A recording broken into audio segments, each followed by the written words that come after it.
할렐루야, 좋은 아침입니다. 오늘도 말씀을 하루를 시작합니다. 슬기로운 아침 시간 예레미야 51장 말씀입니다. 백악관을 기도실로 만든 대통령 링컨이라는 책을 보면은요, 위대한 정치인 링컨이 아니라 하나님 앞에서 아름다운 성도였던 링컨의 모습을 잘 보여주고 있습니다. 그 가운데 특히 감동되었던 내용이 있는데요. 바로 링컨의 어머니와 링컨의 이야기였어요. 링컨의 어머니는 지혜롭고 부드러운 사람이었습니다. 아들에게 어렸을 적부터 자연을 보여주었고 성경을 읽어주었고 기도하는 법을 가르쳐 주었던 신앙인의 좋은 선배였죠. 하지만 안타깝게도 링컨의 어머니는 아들과 함께 오래 살지 못했습니다. 링컨이 10살 때 어머니가 세상을 떠났는데 그때 어머니는 아들에게 유언을 남겼습니다. 이런 유언이었어요. 나는 오늘 너에게 가장 귀한 위대한 선물을 주려고 한다. 내가 읽고 있는 성경을 너에게 줄 텐데 이 성경책은 내가 읽고 또 읽어서 헤어지고 볼 수 없을 정도로 빛바랜 책이란다. 하지만 이 책에는 세상 그 어떤 보화보다 값진 보물이 담겨 있단다. 아름답고 위대한 유산인 성경을 많이 읽고 깊게 읽으렴.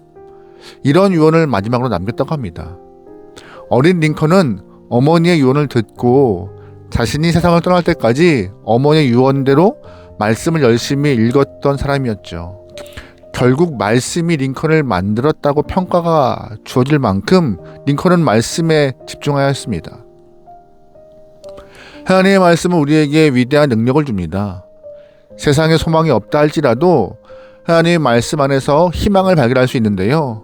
여러분, 그러기에 말씀을 통하여서 은혜가 충만한 삶을 살기 소망합니다. 말씀을 통하여서 능력이 경험되기 소망합니다. 말씀을 통하여서 회복을 경험할 수 있는 여러분의 삶 되길 소망합니다. 아멘. 오늘 말씀에서는요, 하나님의 말씀이 힘이 되고 소망이 됨을 가르쳐주고 있어요. 말씀의 배경은 바벨론에 대한 심판의 예고입니다. 28절이에요. 뭇 백성 곧 메대 사람의 왕들과 그 도백들과 그 모든 태수와 그 관할하는 모든 땅을 준비시켜 그를 치게 하라. 땅이 진동하며 소용돌이 치나니 이는 여호와께서 바벨론을 쳐서 그 땅으로 황폐하여 주민이 없게 할 계획이 섰습니다. 아멘. 누구에게도 패할 것 같지 않았던 바벨론이 이제 메대와 바사, 즉 페르시아에 의하여서 파괴될 날이 다가오고 있음을 하나님이 경고하고 계신 것이었어요. 바벨론은 남유다, 애굽, 블레셋, 두로와 시돈, 모압과 암몬 그리고 에돔 등 수많은 민족을 정벌했던 강력한 제국이었죠. 하지만 이 바벨론은 자신들이 가장 높은 곳에 있다는 교만함 때문에 하나님이 심판하셨습니다. 41절이에요. 슬프다, 새삭이 함락되었도다. 온 세상의 칭찬받는 성읍이 빼앗기도다. 슬프다, 바벨론이 나라들 가운데 황폐하도다. 아멘. 41절에 등장하는 새삭이라는 단어는 바벨론의 다른 이름이기도 합니다. 그들은 하나님이 사용하시는 진노의 몽둥이였지만 하나님의 도구로 생각하지 않았어요. 자기 위에 다른 이가 없다고 생각할 만큼 굉장히 교만했죠.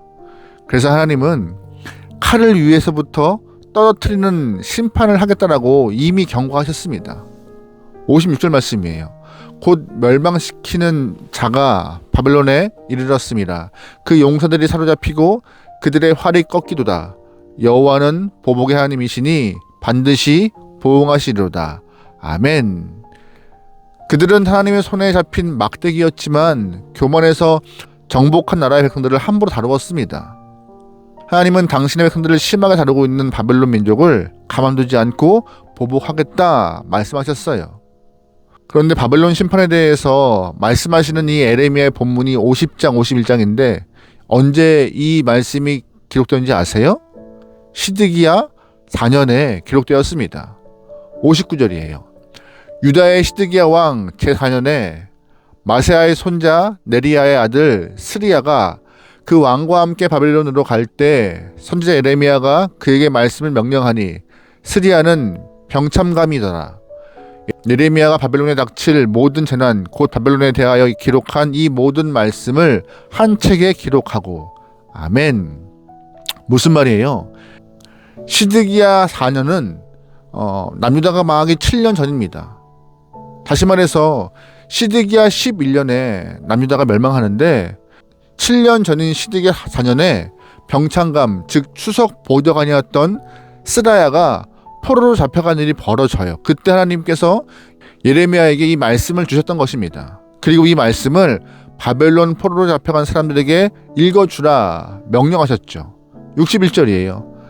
스리야에게 말하기를 너는 바벨론에 이르거든 삼가 이 모든 말씀을 읽고 말씀하기를 여호와여 주께서 이곳에 대하여 말씀하시기를 이 땅을 멸하여 사람이나 짐승이 거기에 살지 못하게 하고 영원한 폐허가 되리라 하셨나이다 하니라.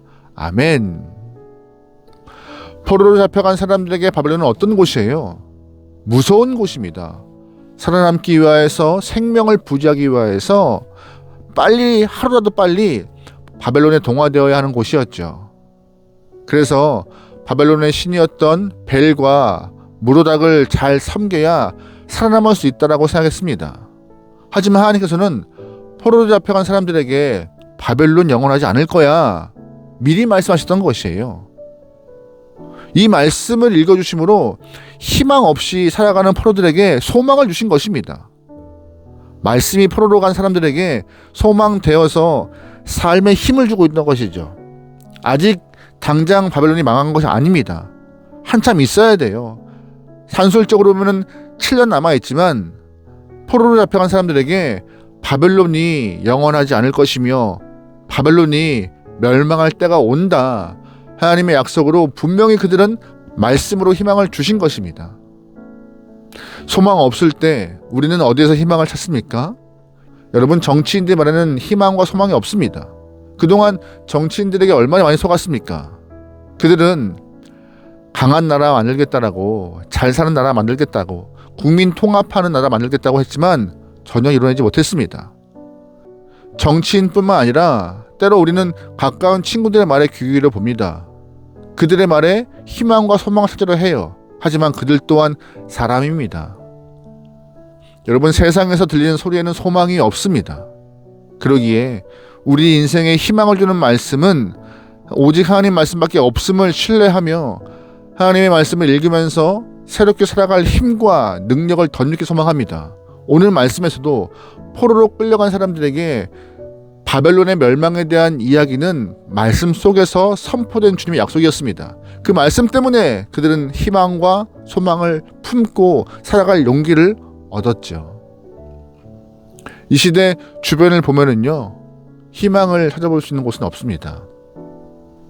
물론 본문 속에 등장했던 바벨론 포로로 잡혀간 사람들보다 나았을 것입니다. 지금 우리가 훨씬 더 나은 형편일 것 같아요. 그런데 바벨론 포로로 잡혀간 사람들은 지금보다 훨씬 힘들어도 주의 말씀을 붙잡았습니다. 그리고 그 말씀에 선포된 이야기, 바벨론이 곧 망할 거라는 말씀을 믿고 견디며 살았어요. 왜냐하면 세상의 힘이, 세상의 이야기가, 세상의 논리가 힘이 되지 않음을 그들은 알았기 때문입니다. 그러기에 여러분, 말씀을 통해 소망을 주시고 소망 얻은 사람을 통하여서 새롭게 세워가시는 하나님의 계획과 손길을 신뢰하며 말씀 때문에 힘을 얻고 말씀 때문에 더 소망을 경험할 수 있는 여러분의 삶 되길 소망합니다. 시대가 어떠하든 여전히 하나님의 말씀은 희망이고 하나님의 말씀이 우리를 세워가실 것입니다. 오늘 하루, 주어진 하루, 다른 것보다 말씀에 집중하여서 주의 이끄심과 부으심과 함께 하심을 경험할 수 있는 여러분의 삶 되길 소망합니다. 귀를 여시고 마음을 여시고 눈을 열어서 주의 말씀을 받아들일 수 있는, 신뢰할 수 있는, 믿음으로 고백할 수 있는 귀한 영혼 되길 소망합니다. 아멘. 기도하시겠습니다. 하나님, 이 악한 땅에 의지할 것은 전혀 없습니다.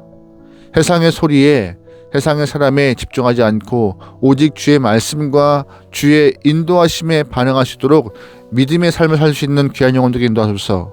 우리의 눈과 마음을 열어서 주의 말씀을 품게 원합니다. 또한 주의 말씀을 믿어 승리하는 삶 살게 나오니 우리에게 은혜 허락하여 주시옵소서.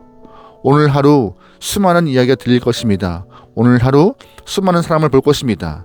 사람과 세상의 이야기에 마음 뺏기지 않고 오직 주의 말씀 때문에 살아갈 수 있는 귀한 영혼들에게 인도하여 주시옵소서. 모든 걸 맡기오며 예수님의 이름으로 기도합니다.